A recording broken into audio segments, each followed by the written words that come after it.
An Ozark's roofer is charged with stealing from a customer. A woman in Dallas County says she paid thousands to this man and no one can live in the home.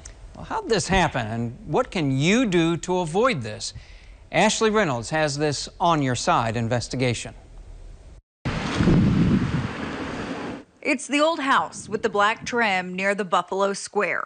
Megan Kidd planted roots here. I have flowers that pop up in spring because this was our first home that we bought together, and we kept really good care of it. When her family outgrew this home across from the schools, she was not ready to part ways. It's the perfect rental, she thought. People are needing rental houses all the time, right and left. It was due for a new roof when Mother Nature gave it a big punch last spring. This is where the roof leaked through here in our master bedroom. She needed this fixed stat. She hired Eric Howder with One Call Construction last June. He could get us in the fastest. He promised he'd start in 2 weeks. She paid him $12,000. For our project, it was about 70% of the total cost. Kidd says Howder pushed back the project, then would not respond to calls, texts, or Facebook messages. Well, I asked if he could give me a date when the project would be completed in full, and he never responded. That was in October. On November 6th, Howder sent this text and said, "Weather has been good to us. It's looking like we'll be starting soon." On November 18th, Kidd responded, "We stopped by the house and still no signs of work." He fell off the face of the earth again. That's when she contacted law enforcement.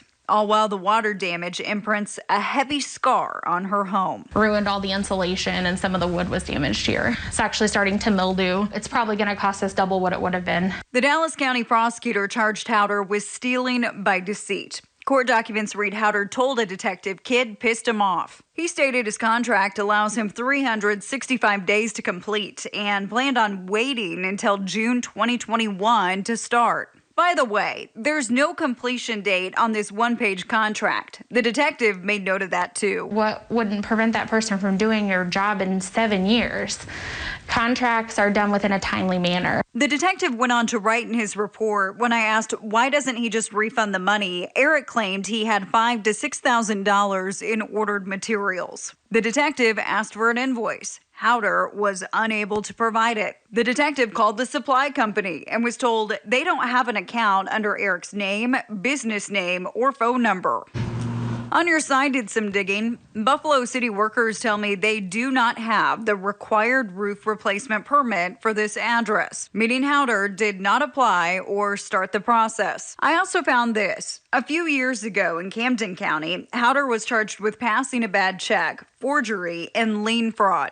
Court documents show he was hired to build a house and a garage. Homeowners paid Howder. Howder did not pay suppliers. He pleaded guilty and is paying more than $12,000 in restitution. I found this too from nearly 20 years ago. Howder was charged with 3 counts of forgery. According to the Lebanon police report, he admitted it. The report reads one of the checks was filled out to E&T Construction, which is, at the time, Eric Howder's construction company. I want to be his last victim. Kidd wants her money back and then some.